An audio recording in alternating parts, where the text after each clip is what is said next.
out Kai'Sa for anyone. Viper, no Kai'Sa for Keria, none for Grizzly, No one. Ban it. Hey, now. Jungle Kai'Sa, you know, you got, it's basically like worse Nocturne, because you got the killer instinct. Yeah. So post 6, you can like ult on people. Right? Valdez? Yeah. Yeah. Yeah. Okay, so moving on. Looking at the early draft here, we have the Maokai already being taken off the board here. Nico expected to definitely hit the bans here. Main thing for me is the Tristana. That has been kind of the do we ban it, do we not pick that? We are not quite sure yet, as Vi has been getting through and through more often. Not going to be the case here. Yeah, we're getting dangerously close to a Kai'Sa being left open situation, unless Hamalife Esports ban it right here. But instead, it's the Nico, so they don't want to get into that spot where, oh, we got to choose between Tristana and Nico. Oh. Well, I think this is the Tristana versus Kai'Sa angle. Yeah. So one team is, I'd say pick Kai'Sa because it's Viper, so that to me is not a tough decision. But you can also say they might end up flexing Tristana into Kai'Sa, which actually has been working out decently well. So to me, the optimal pickups here would be Ivern and Tristana. It's going to be the Renekton instead here for Zeus. And oh, we are Renektoning, we are zeroing straight up here.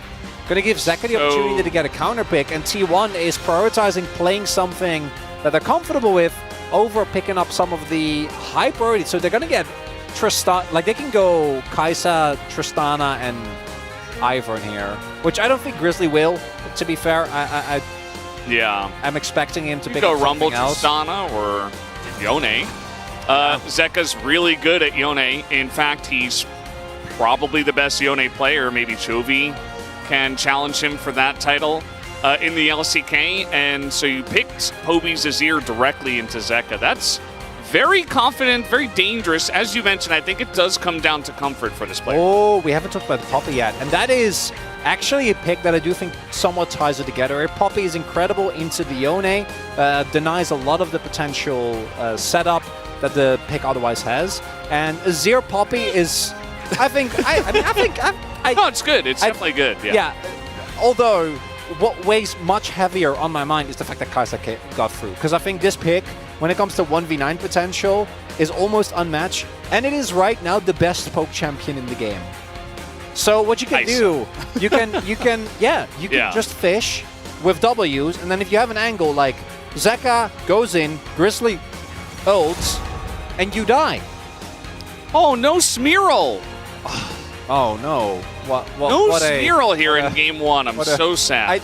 I thought because I wasn't casting with Atlas, I would be freed of this. Nah, I had to carry the torch. I mean, play-by-plays, we stick together. I don't like that. I don't like that. You still have the potential for Rel. Yeah, Rel's right? good. But no combination with the Samira. So let's see what we do have. There's a lot of focus on the bottom lane here. Yeah. Nautilus as well. What if they play Zeri? Oh, no.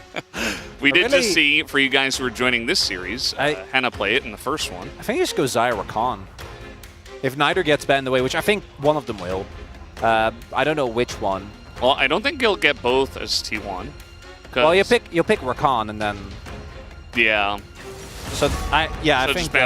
So I think you have to pick Rakan here now if you're T1, and you know you can go for a Neela R5. Guma's played it. He got a POG on Neela, and go for it. Yeah. But you pick Rakan here because otherwise you're playing into Rakan and Kai'Sa. Maybe and you Yone force a and Draven lane. Oh. Pick Rel, take Draven, try to shut down the Kai'Sa. Yeah, might as well try. Because if this gets out of laning phase... Because it is Guma as well, and he is definitely one of our Draven players. Yeah, he has a Poppy as well to try and hard force a play towards that bot side of the map. Set up for a guaranteed cash-in. This is Grizzly's comfort. Would make complete sense. This is the pick that he really impressed on, even though they ended up losing this match after a very lackluster debut on the Maokai. Came back, showcased his chops on the Viego, and that is going to be the pickup here. Rakan, to me, seems like the no-brainer. Yeah, it does. I think that playing Rakan into Poppy can be very annoying. It is, but sure. It is really strong. Kai'Sa Rakan is a very strong lane, but it doesn't necessarily maybe Alistar? help too much against the Draven rel lane. So yeah, the Alistar seems like a good middle ground. Yeah, you give up a little bit. Obviously, Alistar can still engage. Yeah. So as I was saying, I think the benefit of the Rakan is that the follow-up engage is unmatched, right? Of being able to go in with the rest of the team. As you read it very nicely, this is definitely a... Could still swap it to Neela. I mean, I would be fine with either, frankly. But I think it will end up being Draven, particularly because the composition does allow for them to play towards this Draven. Felios. That is a very different angle. And to be fair, like looking at the Hanwha comp, yes, say you win lane, right? You're a 2-0 Draven. Then look at what you're playing into. Yeah. I think Aphelios can still have a tough time, obviously, with this amount of dive. But if you have your summoners up, I do actually think you have some potential to survive and make plays. And I think with Draven, it's a lot harder. Because you need more time, unless you're really, really fed. Yeah, you can see there was a lot of thought that went into the idea. Yeah. You know, like Guma was looking uncomfortably. He's like, oh, I don't know. Like they were hovering the Draven for the longest time. And then eventually they're like, okay, no, Aphelios, as he calls for it, or Tom calls for it. Not 100% sure, but they make a decision as a team. Okay, we want to play with this Aphelios. And yeah, I mean, Aphelios, like you mentioned, you know, you were talking about playing Draven in this comp. Aphelios will at least go the Gale Force and can dodge some equalizers and stuff like that. And if you can dodge a lot of the engage, you will love all of these melee champions to just blow up and potentially fight back against with the Aphelios. That was the one that did not get banned away. It also doesn't put as much pressure on the team to hard force in the early to mid game. And I think that's where T1 have really struggled, where they've looked out of sorts. I gotta say though, I love this Hanwha Live esports comp. I feel like you have a lot of winning lanes outside of bot side, and even that one is pretty neutral. And then your mid game team fights are absolutely insane. We'll see if T1 can withstand, because this is a great mid to late game team fight comp. If you can get there unscathed, we'll see whether they're actually able to. Yep, just gotta get there. We'll see if they can. Hanwha Life Esports coming out swinging in game number 1. We'll be curious to see if they can get across the line as well with some tempo in their favor, as it looks like we are just about ready to hop on the rift for game number 1. Let's do it.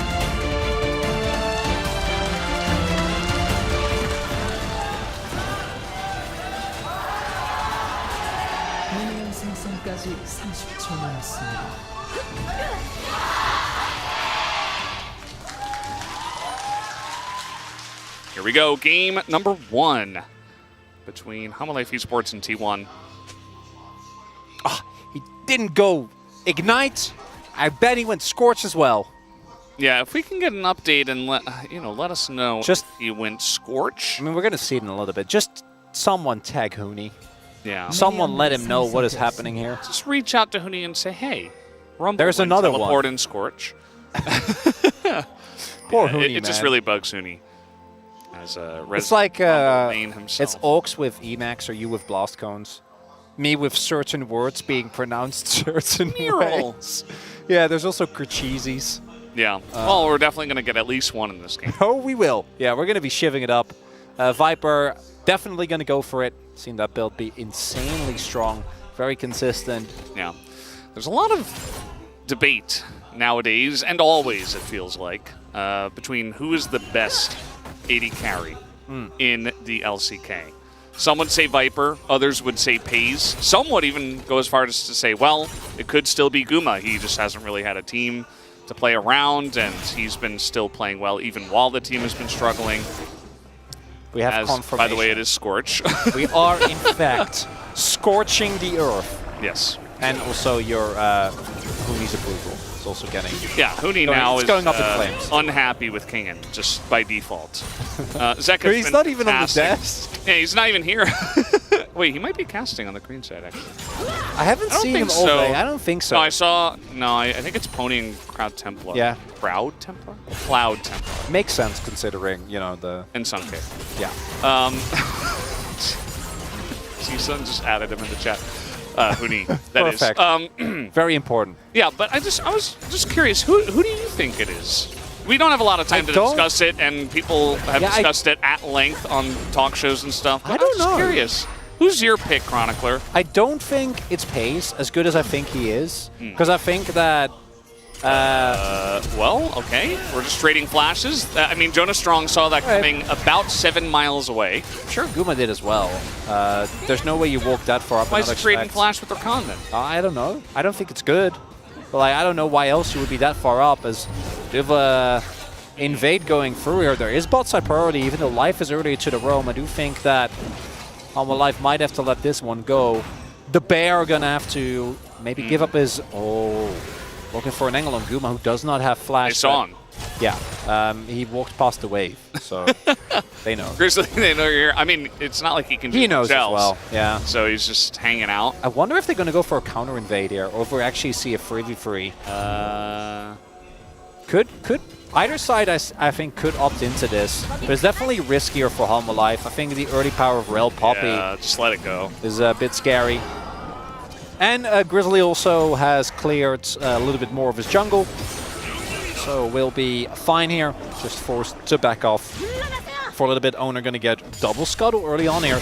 And I do think there's a lot of pressure on this Poppy to get things done in early. To get back to the discussion, I really don't know. I would have to like really look at some of the stats, some of the games. Guma is definitely still up there for me. Like, I don't know if I would say he was the best, but I think that he really is the prime example of better than the stats might show. And then there's like aiming, who's climbing the ranks. Aiming is definitely climbing, but for aiming in regular split, I'm on board. Aiming in playoffs, though, I'm still waiting. Aiming does have a bit of a tendency to somewhat fail to deliver there. I think that's fair, especially. I mean, he's looking better in regular season than other regular. He's been way better, but he has kind of struggled in pressure situations in the past. So has he fixed that? It's a fair question. I'd probably go Viper Pace Guma or Viper Guma Pace. I'm not too sure. I feel like those three are also very close, and you can make a case for each of them to be first. Deft has also been good, but I feel like it hasn't been as a standout of a season for him. Yeah. Last split, he had like a lot of Lucianami games that really put him at the forefront, but... Yeah, he's always great, but I feel like he hasn't quite... He did have like that one crazy Kaisao play. Yeah, he had the... Insane. He just got POG for Jinx. I mean, he's awesome. You know, yeah, wrong, but it's like... We are blessed with our AD carry. We have a lot of good AD carries. Yeah, everybody's really good. And just to follow up on the Huni story, he is not happy. I won't tell you exactly what he said. It was not encouraging. 6. So he's going hard. I mean, immediate dominus. I don't know how much value he's going to get out of that, though. Oh, well, I guess you trade evenly. Because do note that there is no vision here for Kingenradder, and as far as he knows, there might be a Poppy underneath his, or in his Tri-Brush. In which case, once it gets to the turret, he will obviously die. So it doesn't take the risk and just trades.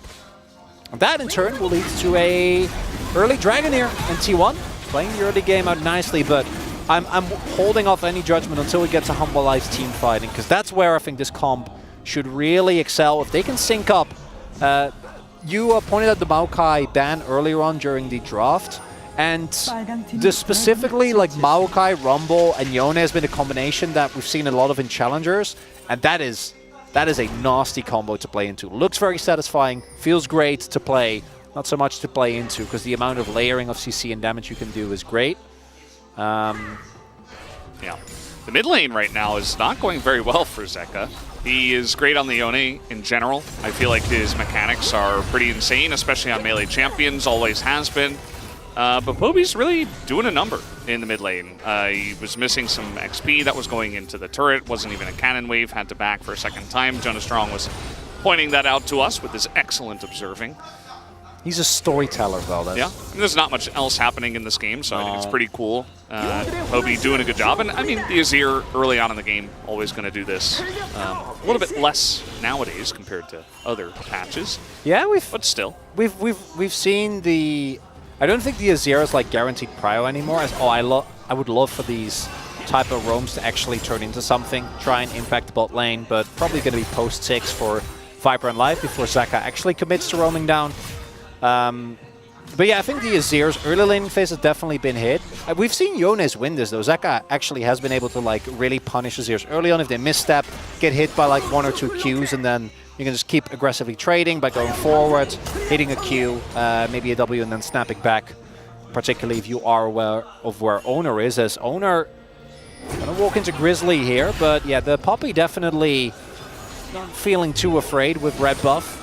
Although red buff and extended fight, I'm not so sure. Yeah, I mean, if they found Poby somehow, would have been pretty nice to try to go in on that. With a level 6 Viego right there, but not quite able to do so.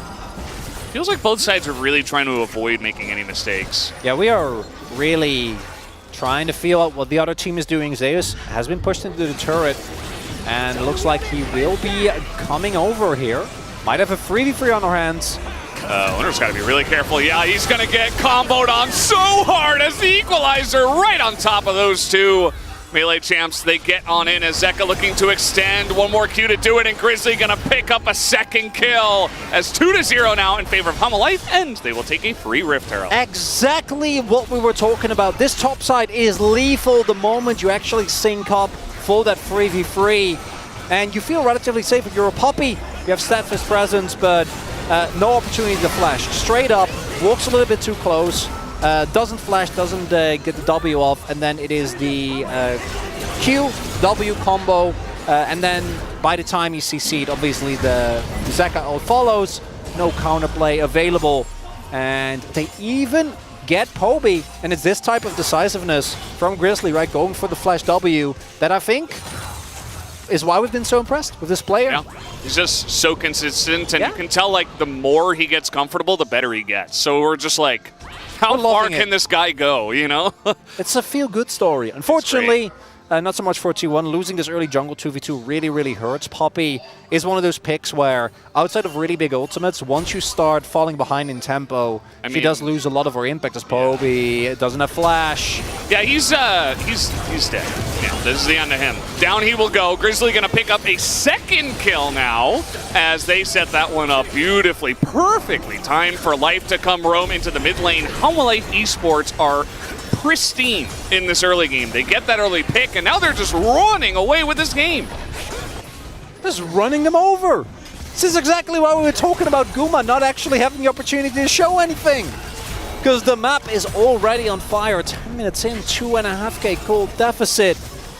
Mid-jungle 2v2 looking like a disaster here. Grizzly and Zeka just keep up the pressure.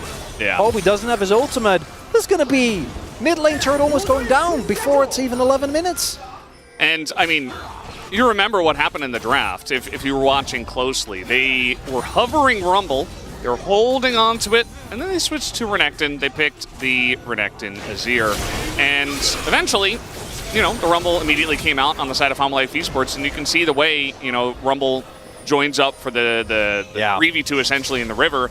And then after that, and even before that, he just starts to dominate the lane. And this Renekton is always going to have a really rough time. He has to lay his build a bit to pick up some MR. And yeah, this is what happens. You get an Oblivion Orb. Rumble already does a lot of damage even without items, especially new Rumble. So now Zeus is like, I wish I could play the game, but I can't. They opted into this, right? And I think that this was maybe a call from T1 that, hey, Humalife have had a lot of games where they're a lot more laid back, where they're actually playing pretty defensively, but they're not. Not anymore. Absolutely not. They brought a grizzly bear into the. He's looking for a snack.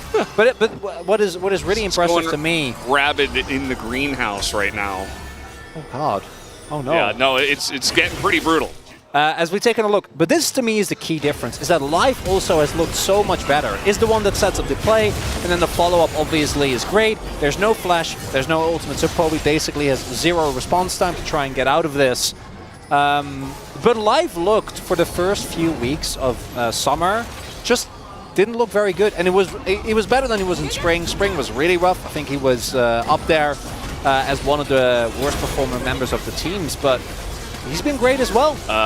Okay, so T1 are going to commit to this as 5 members are here, but Zeus is zoned away. So this could end up being a 5v4. Oh, the Poppy ult, very nice. Going to get Grizzly out of here as Kingen with the team considering an angle, but instead they'll just let T1 get away with the Drake, and they won't overcommit on it. But T1 finding a very thin angle to pick that one up. Infernal. And T1 actually, with this, picked up 2 Drakes. So this is a really big moment for Oner. Obviously didn't actually get the 3v3 the way he wanted, but getting that steal actually applies a meaningful amount of pressure as we get, because the soul is so valuable. It does limit some of the options that Humble Life might have. Oh no, Poby. Oh, come on, guys. Leave Poby alone! I mean... He's decided, yeah, you leave. Yeah. I can't do anything. It's a good angle, and I think it's a good angle for Humble Life Esports as well. They know... Oh, you target him 100%. It's very obvious, right? Who's the weakest player right now in the Rift, and also the guy that didn't have Flash, right? So it's not even only about the player. They say, okay, we have oodles and boodles of engaged. Let's just get on top of this Azir. As King just building up a nice little bar of damage, ready to go. As Zeus is like, wait, I just got here. That was I have Hex Drinker. Yeah, life is not good for the Renekton. Again, opt-in from T1. Something that I hope to see change in the next draft. We'll see if they're able to come back, but this one is... Zeus does have Flash, but he just doesn't get to use it. That is excellently done. 3-on-1 in the top side. They find the angle once again with the Viego and the Rakan, and Kingen will enjoy a very scrumptious turret. And on the cross map, T1 should be able to get some gold into Guma here. This is post-plates, but you're trading very, very far down. That guy just able to queue over the wall completely fine, because the mid lane turret already gone. Top lane turret is going to get shoved in here and should also be taken by Kingen, who will be finishing his demonic embrace soon. And again, this mid jungle, or support jungle duo, it's just been working so well. And you look at the Rakan, right? And we were worried about the Poppy. We knew that they were considering it. Rakan Kai'Sa has been a really strong combo, but if you don't play near the Poppy, you can still see the engage potential, the setup with the rest of the team working out really well here for Humble Life. As T1 just say, well, we're going to sit bottom until you answer this. And for now, I mean, there's no other objectives, so T1 are just kind of getting away with sitting in the bottom lane with 3 and escorting him around. How much can Guma carry? This game is going to boil down good question. He has a stopwatch.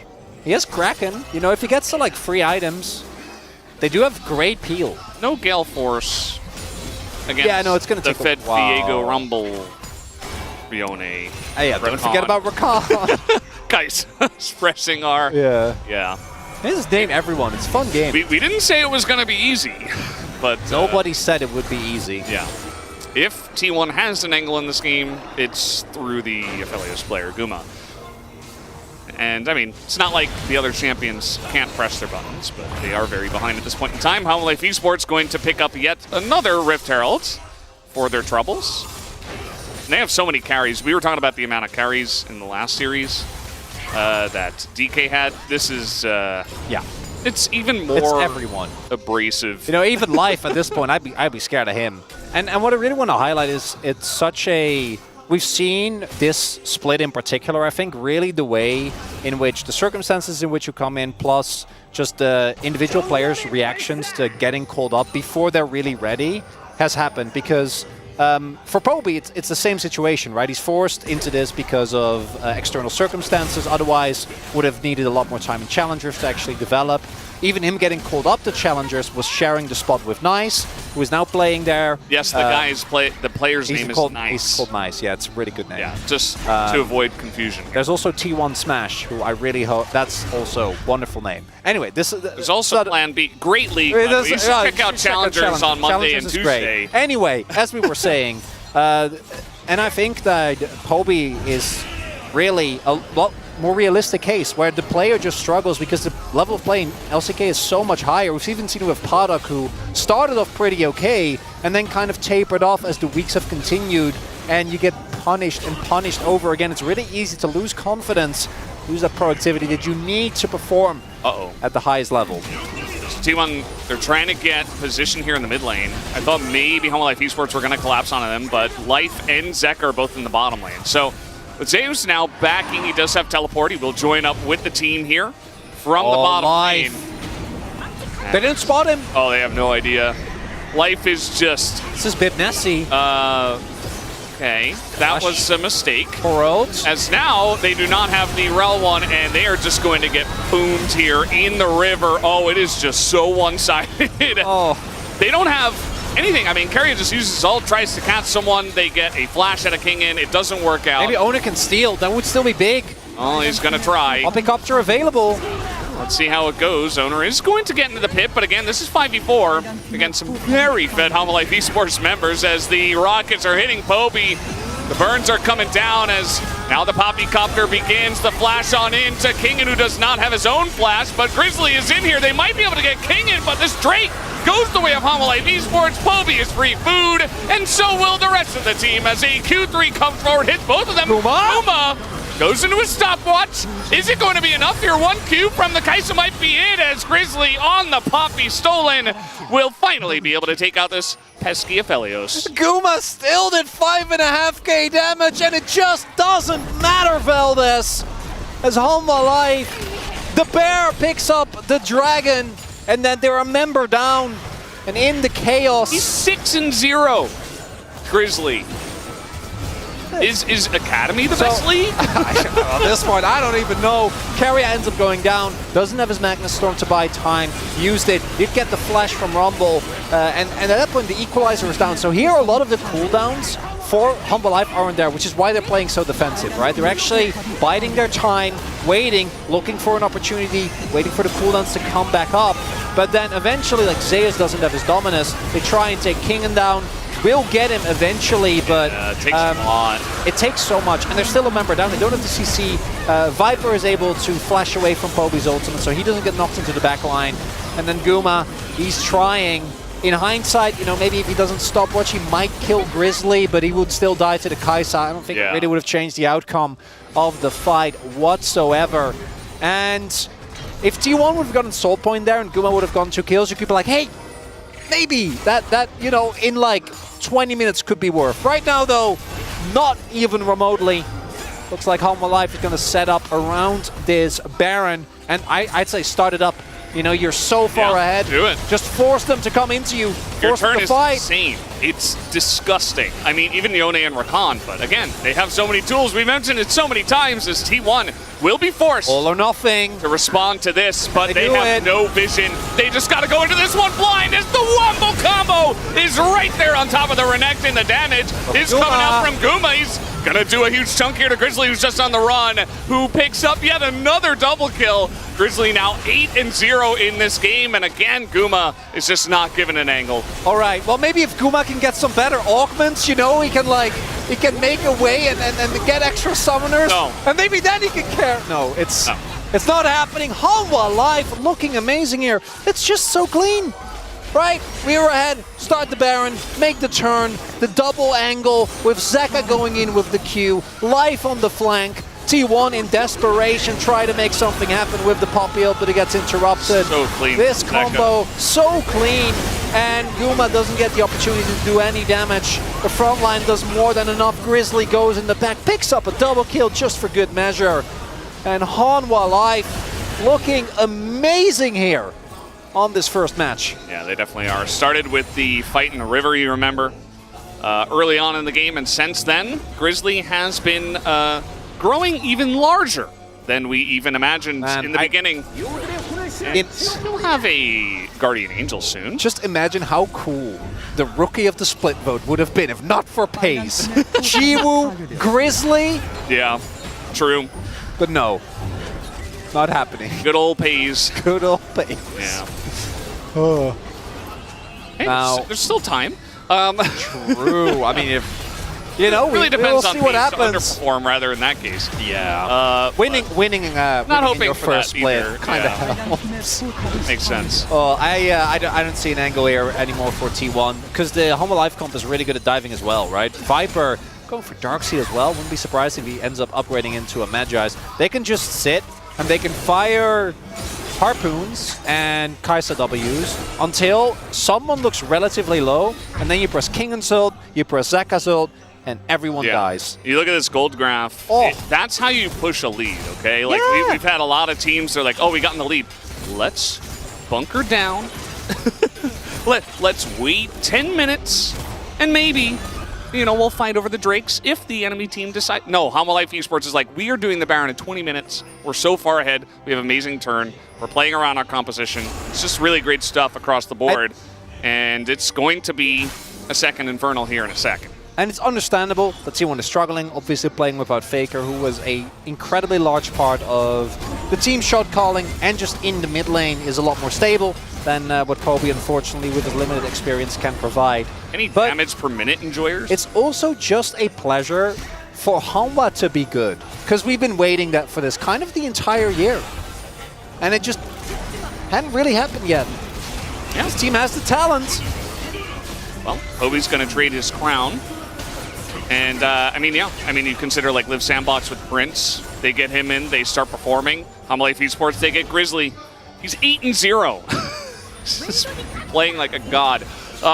He looks so comfortable here. As T1 are really going to, I guess they have to, but it is just the one Infernal Drake, and again. Life. And again, this is going to happen. This time, Life who gets a massive 3-man flank, and it is just over right from there as Viper, they don't even need him. He's just going to come in for cleanup, as that's going to be the end of that. It's a triple kill for Viper. This game is over, and it was about 10 minutes ago as well. They will push the bottom lane, and that'll be the end of it.